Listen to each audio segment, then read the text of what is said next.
Hello everyone, welcome to commerce with Vaishnavi. And आज के इस वीडियो में हम कवर करने जा रहे हैं बिजनेस ऑर्गेनाइजेशन का पार्ट 2। पार्ट 1 हम ऑलरेडी इस चैनल पे कवर कर चुके हैं एंड अभी बारी थी यूनिट 1 के पार्ट 2 की। यूनिट 1 हमारा 3 पार्ट्स के आएंगे, this will be the second part. इसके बाद एक पार्ट और आएगा जिसके बाद हमारा यूनिट 1 कम्प्लीटली ख़त्म हो जाएगा अच्छे तरीके से। एंड अगर आप लोगों को वीडियोस पसंद आ रही है तो चैनल को सब्सक्राइब कर लीजिए, वीडियो को लाइक कर लीजिए एंड कमेंट ज़रूर करिएगा ताकि मुझे पता चले कि आपको और क्या एक्स्ट्रा चाहिए आउटपुट जो मैं दे पाऊँ आपको। So let's get into the video. Okay, so अभी हम कवर करने जा रहे हैं बिजनेस ऑर्गेनाइजेशन का पार्ट 2। यूनिट 1 ही हम देखेंगे।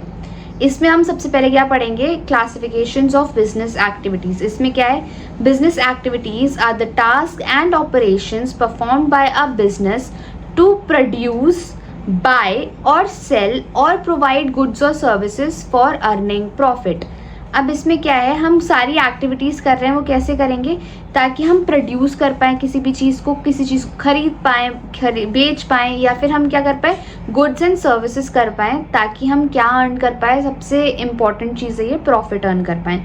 एग्जाम्पल क्या है कि अ bakery making and selling cake, bread वगैरह किस लिए, किस पर्पज़ से कर रहा है, बिजनेस एक्टिविटी के पर्पज़ से कर रहा है, जिसके थ्रू हमें क्या होगा, अर्निंग होगी। ठीक है, इसके थ्रू हमें प्रॉफिट अर्न होगा। सबसे पहली एक्टिविटी हमारे पास आती है प्राइमरी एक्टिविटी। ठीक है, सबसे फर्स्ट लेवल ऑफ एक्टिविटी होती है, इसमें हम एक्सट्रैक्शन या प्रोडक्शन करते हैं। किसके थ्रू, नेचुरल रिसोर्सेज के थ्रू, नेचर के थ्रू। इसमें हम डायरेक्ट कॉन्टैक्ट रखते हैं नेचर से। These activities provide raw material for other industry.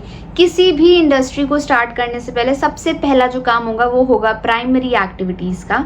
इसके अंदर क्या क्या आता है, सबसे पहला एग्रीकल्चर आ जाएगा, फार्मर्स अगर वीट राइस वगैरह ग्रो कर रहे हैं। सेकेंड हम माइनिंग ले सकते हैं, खुदाई वगैरह होती है, कोल का फ्यूल, कोल एक टाइप ऑफ फ्यूल है वो निकलता है। आयरन ओर्स हो गए इसमें एग्जाम्पल में लिखा हुआ है यहाँ पे।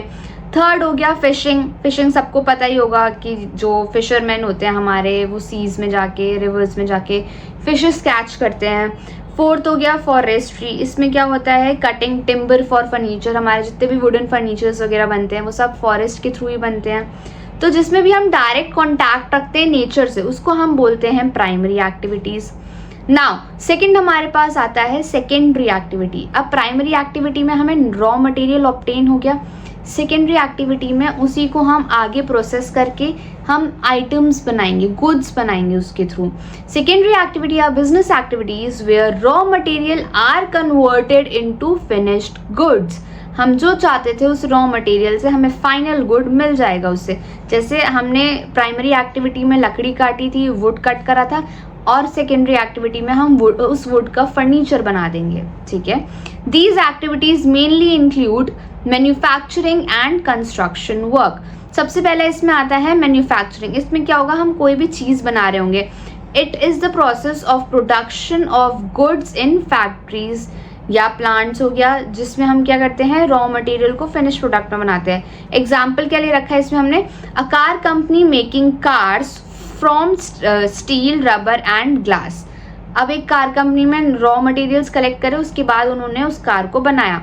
कंस्ट्रक्शन में क्या हो जाएगा, construction means building infrastructures like roads, bridges, इन सबको बिल्डअप करना। जैसे मेट्रो, एग्जाम्पल दे रखा है, मेट्रो स्टेशन में हमने हाईवे बिल्डअप करा है। थर्ड हो जाएगा हमारा इंडस्ट्रियल प्रोडक्शन। इसमें क्या है, industrial production means large scale manufacturing इन इंडस्ट्रीज। इसमें मैन्युफैक्चरिंग क्या हो रही है, बड़े स्केल पे हो रही है। एग्जाम्पल क्या है कि एक स्टील का प्लांट है, उसमें क्या हो रहा है कि हमने फैक्ट्री में स्टील का प्लांट खुला है, उस स्टील को हम प्रोसेस करके क्या बना रहे हैं, बिल्डिंग्स बना रहे हैं।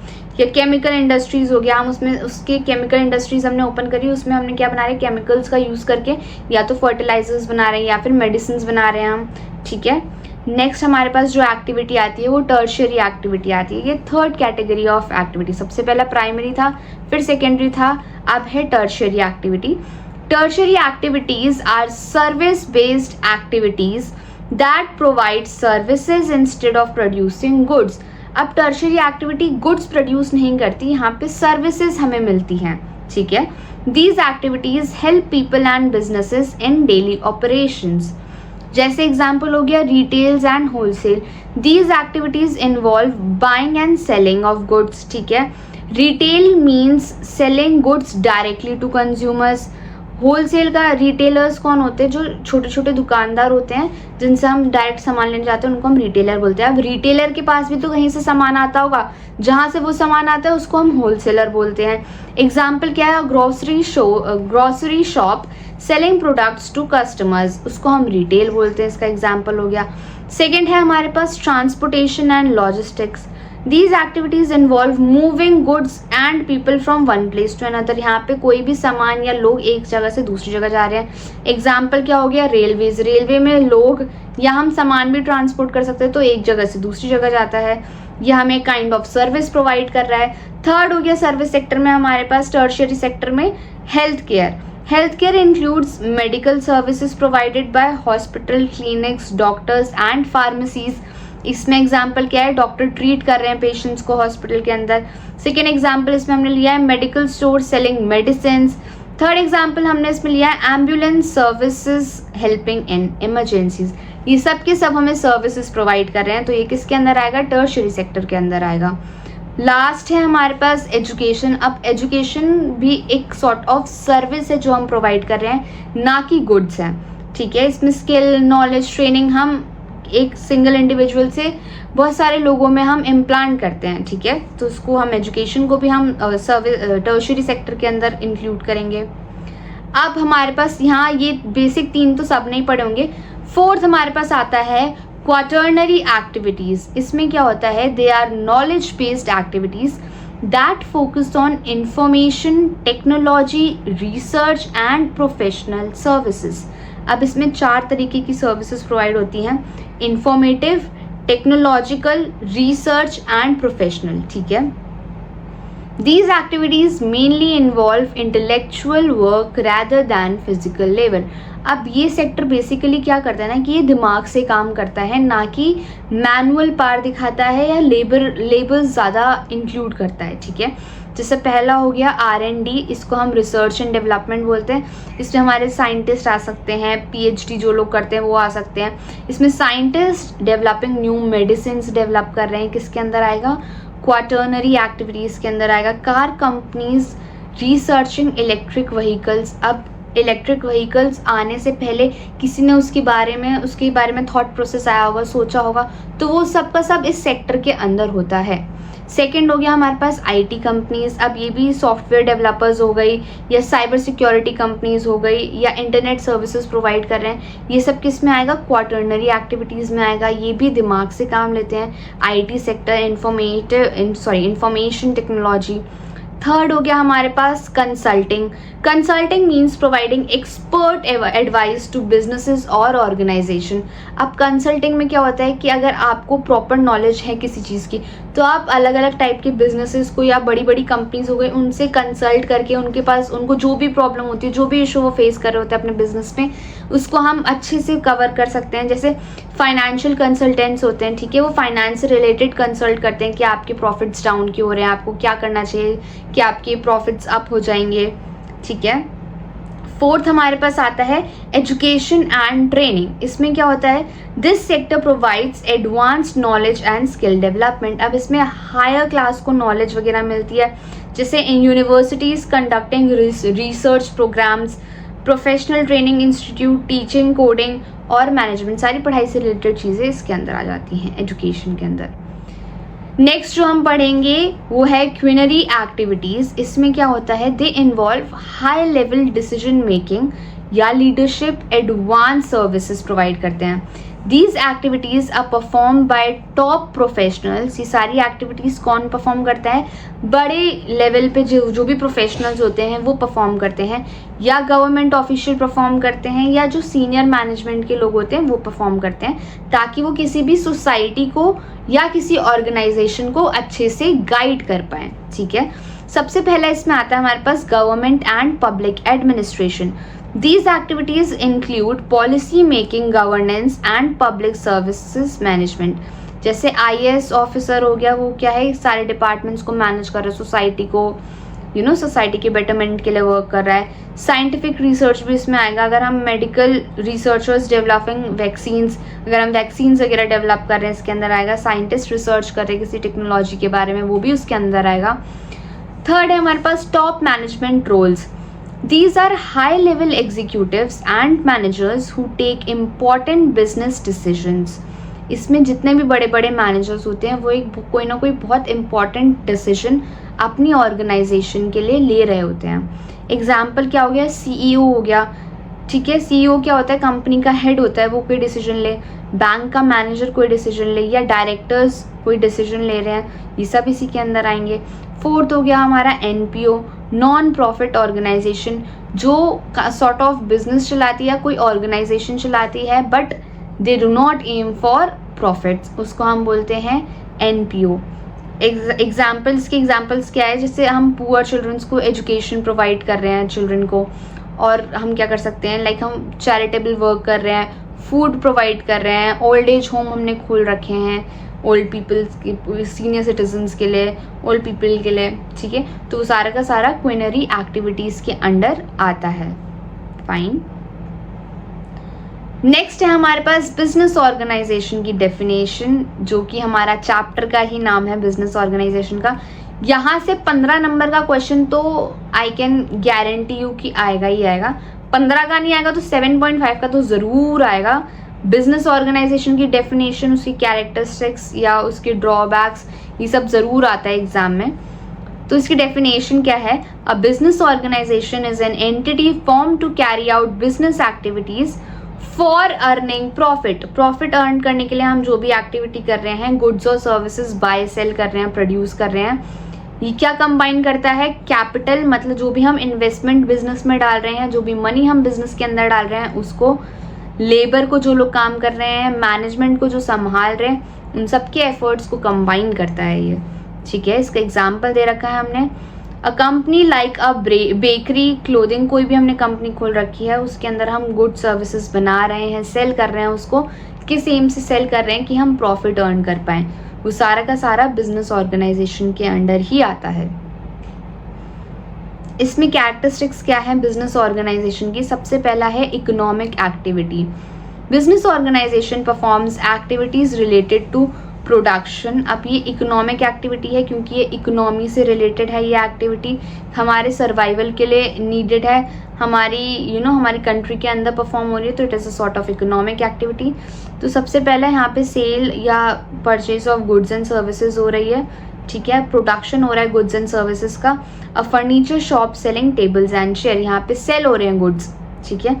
सेकेंड इज प्रॉफिट मोटिव, अगर कोई भी बिजनेस रन हो रहा है एंड उसका प्रॉफिट मोटिव नहीं है तो वो एनपीओ के अंदर आ जाएगा, नॉन प्रॉफिट ऑर्गेनाइजेशन के अंदर आ जाएगा, वो बिजनेस में क्लासीफाई नहीं होगा, ठीक है। प्रॉफिट मोटिव हो गया, अगर मैंने कोई रेस्टोरेंट खोल रखा है या मैं फर्नीचर की शॉप भी चला रही हूँ तो मैं फ्री में सेल नहीं कर रही, मेरा मेन एम ये है कि मुझे प्रॉफिट हो। थर्ड हमारे पास जो आता है वो आता है रेगुलर डीलिंग्स। अब ऐसा नहीं है कि मेरे घर का एक फर्नीचर था, मैंने उसको सेल आउट कर दिया एंड सेल कर दिया, उसके बाद मैंने उसके थ्रू पैसे कमाए, मुझे प्रॉफिट अर्न हुआ, तो मैं उसको क्या नेम कर दूंगी, बिजनेस नेम कर दूंगी, ऐसा नहीं होता है, ठीक है। अगर मैं कोई भी आइटम को सेल आउट कर रही हूँ तो वो सिर्फ एक बार नहीं होना चाहिए, वो रेगुलरली टाइमली बेसिस पे होना चाहिए, ठीक है, तभी मैं उसको एज अ बिजनेस क्लासीफाई करूँगी। मतलब अगर मैं कोई टेबल सेल कर रही हूँ तो वो मेरी घर की टेबल नहीं होनी चाहिए, उस टेबल को, उसी जैसी टेबल को, लाइक मैं मंथ में 20 टेबल सेल कर रही हूँ, 25 टेबल सेल कर रही हूँ, तो वो रिपीटेडली ईयरली मुझे सेल करनी पड़ेंगी, तभी उसको हम एज अ बिजनेस ऑर्गेनाइजेशन के अंदर क्लासीफाई करेंगे। A grocery store selling products daily, अब जैसे कोई ग्रोसरी स्टोर होता है उसमें प्रोडक्ट्स रोज के रोज सेल होते हैं। फोर्थ है exchange of goods and services, अब मैंने अगर किसी को गुड्स दिए हैं तो उसके बदले में मैं उससे मनी लूँगी, तभी वो बिजनेस ऑर्गेनाइजेशन के अंदर आ जाएगा। जैसे एग्जांपल हमने क्या लिया, अगर कोई salon haircut service provide कर रहा है तो ऐसा नहीं होना चाहिए कि उसने फ्री में आपके हेयर कट कर दिया, उसने सर्विस प्रोवाइड कर दी, कोई नहीं, सर्विस प्रोवाइड करने के बदले में आपको कुछ ना कुछ प्रॉफिट अर्न जरूर होना चाहिए, ठीक है। अब हम देखेंगे इंपॉर्टेंस ऑफ बिजनेस ऑर्गेनाइजेशन। सबसे पहले इसकी इंपॉर्टेंस है, it provides goods and services. ये तो हमें लास्ट उससे समझ आ गया होगा कि जब तक हमें कोई गुड नहीं मिलेगा या हमें कोई सर्विस नहीं मिल रही होगी, चाहे वो एजुकेशन सर्विस हो या हेल्थ सर्विस हो, ठीक है, तो उसको हम क्लासीफाई नहीं करेंगे कि वो हमारा बिजनेस के अंदर आ रहा है, ठीक है। सेकंड आ जाएगा हमारा जनरेट्स एम्प्लॉयमेंट। अब कोई भी बिजनेस होगा उसके अंदर लेबर लग रही होगी, ठीक है, तो वो कहीं ना कहीं एम्प्लॉयमेंट जनरेट कर रहा होगा। फैक्ट्रीज एम्प्लॉय वर्कर्स, मैनेजर्स, अब वहाँ पे वर्कर्स काम कर रहे हैं, उसके लिए हमने मैनेजर्स रख रखे हैं, टेक्नीशियंस रख रखे हैं। जैसे इतनी बड़ी टाटा फर्म है, उसके अंदर वो कितना ज़्यादा एम्प्लॉयमेंट जनरेट करते हैं, वहाँ लोग काम करते हैं, लेबर काम करते हैं। उसके बाहर वहाँ पे कैफेटेरिया भी होगा, जो लोग वहाँ पे खाना सेल कर रहे होंगे अपना। तो कोई भी बिजनेस होता है वो एम्प्लॉयमेंट जनरेट करता है। थर्ड आता है हमारा इकोनॉमिक डेवलपमेंट। अब एम्प्लॉयमेंट जनरेट हो रहा है तो कहीं ना कहीं हमारी जो इकोनॉमी है, हमारी कंट्री की जो इकोनॉमी है, उसकी भी ग्रोथ होती है, ठीक है। Industries increase production and exports. Fourth है हमारे पास इम्प्रूव स्टैंडर्ड ऑफ लिविंग। अब जब हम बेटर अर्न करेंगे, बेटर प्रोडक्ट सेल करेंगे, ठीक है, तो हमारा स्टैंडर्ड ऑफ लिविंग भी हाई हो जाएगा उससे। Mobile companies offering advance smartphones. Fifth है हमारे पास इनोवेशन एंड टेक्नोलॉजी। अब कोई भी बिजनेस होगा उसमें क्या होगा कि हमें स्टेबल एक ही चीज़ लेके स्टेबल नहीं रहना कि चलो मैंने मैंने पहले जैसे हमारे पास वॉच आती थी, उसमें नॉर्मल निडल्स मूव करती थी, मैंने वो वॉच बना दी, तो ऐसा नहीं कि मुझे वही वॉच बना के रखना है। अब वैसी वॉचेस जो भी बनाता होगा और अगर वो टाइम के साथ साथ मूव नहीं करेगा तो वो क्या हो जाएगा, वो स्टक हो जाएगा एक ही जगह पे। पहले जो हमारे पास वॉचेस आती थी वो वॉचेस अब यूज़ नहीं करते, सब डिजिटल वॉचेस यूज़ करते हैं, ठीक है, स्मार्ट वॉचेस यूज़ करते हैं सब, फाइन। तो हमें टाइम के साथ साथ अपनी टेक्नोलॉजी को भी एडवांस करना पड़ता है। इसका एग्जाम्पल क्या है, IT companies developing new software and app. IT company में हमें कॉन्टिन्यूसली अप टू डेट रहना पड़ता है टेक्नोलॉजी के साथ। अब ऑब्जेक्टिव्स क्या हैं बिजनेस ऑर्गेनाइजेशन के? सबसे पहला तो हो गया प्रॉफिट अर्निंग। हम कोई भी बिजनेस रन करेंगे तो उसके बदले में हम प्रॉफिट देखेंगे।